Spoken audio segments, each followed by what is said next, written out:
नमस्कार साथीहरू, स्वागत छ हाम्रो च्यानलमा। आज हामी नेपाली साहित्यको एक अत्यन्त महत्त्वपूर्ण र चर्चित नाटकको बारेमा विस्तृत रूपमा कुरा गर्दैछौँ। यो नाटक हो अन्धवेग। यो नाटक बालकृष्ण समद्वारा लेखिएको हो, जसलाई नाट्य सम्राट पनि भनिन्छ। विसन्द्रहमा प्रकाशित यो नाटक जीवको पाठ्यक्रममा अनिवार्य रूपमा पढाइन्छ। यो एक मनोवैज्ञानिक दुखान्त नाटक हो जसले अन्धो कामवासना र यौनेच्छाले कसरी एउटा सम्मानित परिवारलाई पुरै ध्वस्त पार्न सक्छ भन्ने कुरालाई अत्यन्त गहिरो र यथार्थपरक ढङ्गले प्रस्तुत गरेको छ। आजको यो भिडियोमा म तपाईँहरूलाई यो नाटकको पूर्ण कथानक, पात्रहरूको विस्तृत चरित्र चित्रण, नाटकीय तत्त्वहरू, मूलभाव र प्रतीकहरू बारेमा एकदमै विस्तारमा बताउनेछु। यदि तपाईँ डयटका विद्यार्थी हुनुहुन्छ भने यो भिडियो तपाईँको परीक्षाको लागि अत्यन्त उपयोगी हुनेछ। भिडियो अन्तिमसम्म हेर्नुहोस्। नाटकको परिचय। बालकृष्ण सम नेपाली नाट्य साहित्यका एक महान लेखक हुन्। उनीले नेपाली नाटकलाई आधुनिक र मनोवैज्ञानिक गहिराइ दिएका छन्।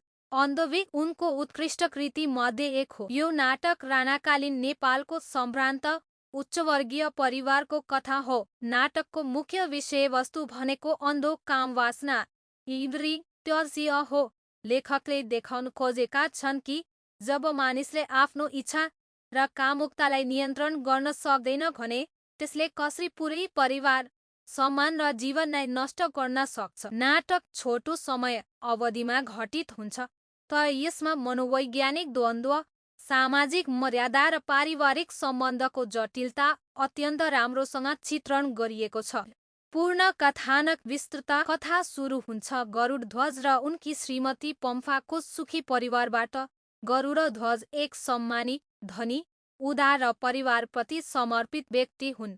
पम्फा सुन्दर, आधुनिक सोचकी र घर व्यवहारमा सक्रिय गृहिणी हुन्। उनीहरूका छोराछोरी पनि छन्। एक दिन गरुडध्वजकी फुपू र उनको छोरा जयवीर तीर्थयात्राबाट फर्केर आउँछन्। जयवीर एक युवा, आकर्षक, कविता लेख्ने स्वभावको केटो हो। गरुडध्वजले जयवीरलाई आफ्नै घरमा राख्ने निर्णय गर्छन्। यहाँबाट नाटकको मुख्य घटना सुरु हुन्छ। पम्फालाई जयवीरको खाइलाग्दो व्यक्तित्व, युवापन र आकर्षण देखेर भित्रभित्रै तीव्र यौन आकर्षण जाग्छ। उनी जयवीरलाई बारम्बार आकर्षित गर्न विभिन्न प्रपञ्च र सङ्केत गर्न थाल्छिन्। सुरुमा जयवीरले यो कुरालाई नजरअन्दाज गर्न खोज्छन् र नैतिक द्वन्द्वमा पर्छन्, तर पम्फाको निरन्तर प्रयास र कामुक आकर्षणले जयवीर पनि क्रमशः उनको प्रेमजालमा फस्दै जान्छन्। घरको वातावरण बिग्रदै जान्छ। जयवीरको विवाहको प्रस्ताव आउँछ, तर पम्फाले विभिन्न बहानामा रोक्छिन्। अन्य पात्रहरू जस्तै मुगा र वैकुण्ठमानले उनीहरूलाई सम्झाउने प्रयास गर्छन्, तर कामवासनाको वेगले कसैलाई रोक्न दिँदैन। चर्मोत्कर्षको दृश्य। एकादशीको दिन पम्फाले मुगा र जयवीरसँग पशुपति जाने योजना बनाउँछिन्। बाटोमा मुगालाई पशुपतिमै पठाएर पम्फा र जयवीर वैकुण्ठमानको कोठामा फर्केर ढोका लगाएर एक्लै बस्छन् र यौन सम्बन्ध स्थापित गर्न तयार हुन्छन्। त्रासदीपूर्ण अन्त्य। ठ्याक्कै त्यही बेला गरुडध्वज त्यहाँ पुग्छन्। उनीहरूलाई देखेर आक्रोशको सीमा नाग्छन्। क्रोधमा जयवीरलाई चापीले हानी मारिदिन्छन्।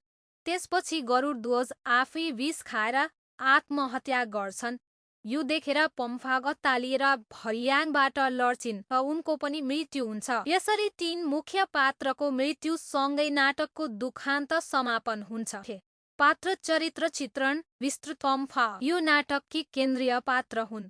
उनी सुन्दर, आधुनिक र बौद्धिक देखिन्छिन्, तर भित्रबाट कामुक स्वभावकी छिन्।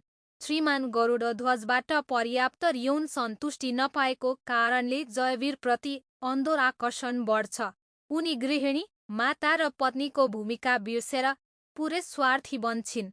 अन्त्यमा पश्चाताप गर्छिन्, तर त्यतिबेला धेरै ढिलो भइसकेको हुन्छ।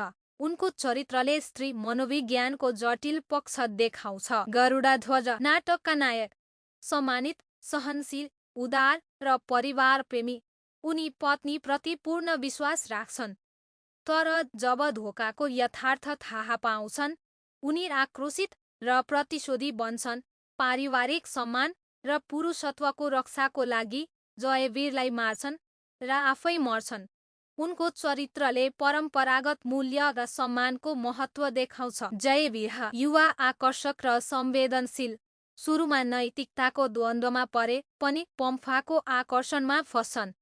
विवाह गर्न मानेनन् र भाउजूसँग अनैतिक सम्बन्ध राख्छन्। उनको चरित्रले युवा मनोविज्ञान र कमजोरीलाई प्रतिनिधित्व गर्छ। सहायक पात्रहरू मुगा, वैकुण्ठमान आदिले नैतिकता, चेतावनी र सामाजिक मर्यादाको पक्ष बोक्छन्। नाटकीय तत्त्वहरू यो नाटकको सबैभन्दा बलियो पक्ष द्वन्द्व हो। आन्तरिक द्वन्द्व, मनोद्वन्द्व पम्फा, जयवीर र गरुडध्वज सबैमा देखिन्छ। बाह्य द्वन्द्व व्यक्तिगत इच्छा र सामाजिक मर्यादाबिचको टकराउ। संवाद बालकृष्ण समको संवाद शैली अत्यन्त परिपक्व छ। संवाद छोटा, प्रभावशाली र प्रत्येक पात्रको स्वभाव अनुसार छन्। पम्फाको संवाद कामुकता झल्काउने, गरुडध्वजको दार्शनिक र जयवीरको द्वन्द्वपूर्ण हुन्छ। परिवेश र समय राणाकालीन ठुलो घर, वैकुण्ठमानको कोठा, पशुपति मन्दिर। घटना केही दिनमै घट्छ जसले तनाव बढाउँछ। क्लाइमेक्स वैकुण्ठमानको कोठाको दृश्य अत्यन्त तीव्र र नाटकीय छ। मूलभाव र प्रतीकहरू मूलभाव अन्धो काम वासना र यौनेच्छाले पारिवारिक जीवन र सामाजिक सम्मानलाई कसरी नष्ट गर्छ। परम्परा र आधुनिकता बीचको द्वन्द्व नैतिकताको पतनको परिणाम। प्रतीकहरू हो अन्धवेग शीर्षक द अन्धो आवेग र कामुक वेग, ध्वर्प द काम वासना, खतरा र अशुभ, टिम्के चोली ड पम्फाको आधुनिकता र कामुकता, धोक्रे सुरुवाल द गरुडध्वजको सोझोपन र उदारता, बत्ती कुल्चिनु द अनिष्टको सङ्केत। समापना यो थियो अन्धवेग नाटकको विस्तृत विश्लेषण।